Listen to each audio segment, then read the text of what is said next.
headquarters organization to produce the Braille Enrichment for Literacy and Learning program, and we have many learnings from that school. The first thing I want to talk about is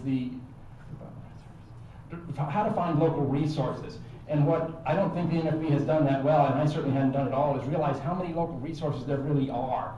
If you start involving yourself in local disability issues outside the blindness, you'll find there's immense resources that you can tap into.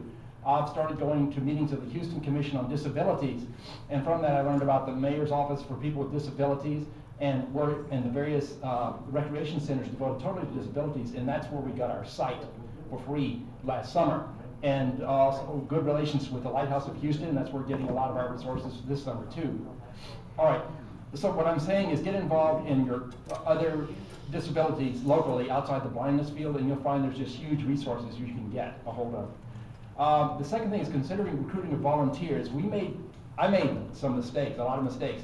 I tried to maximize the number of chapter members who could participate, and you don't want to hurt people's feelings, and people have all kinds of Braille skill levels. Okay, this was an absolute mistake. Emily sort of tried to tell me that early in the program, and I didn't listen.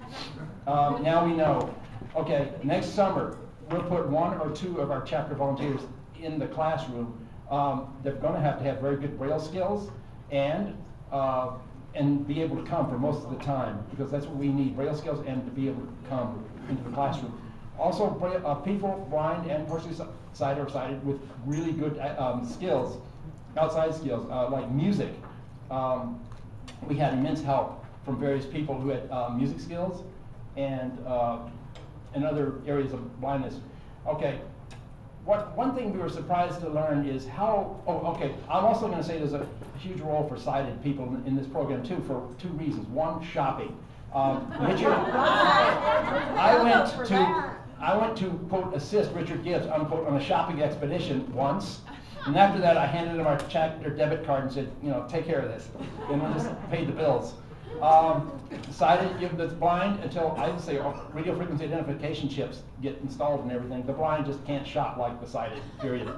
And so Richard, every day was a runner. And secondly, and we learned a lot about the value of refrigeration. If you don't have local refrigeration, then kids can't bring their lunches, and it's going to cost you a lot to feed them. So this was a huge cost for us. So at least next summer, half the time we'll have refrigeration for kids. So this is really good. Okay, was shocked to learn how rare Braille readers are. Really good. People who are willing to stand up in front of 6-year-olds and read for them are rare, and embarrassingly rare. So this was a surprise for me.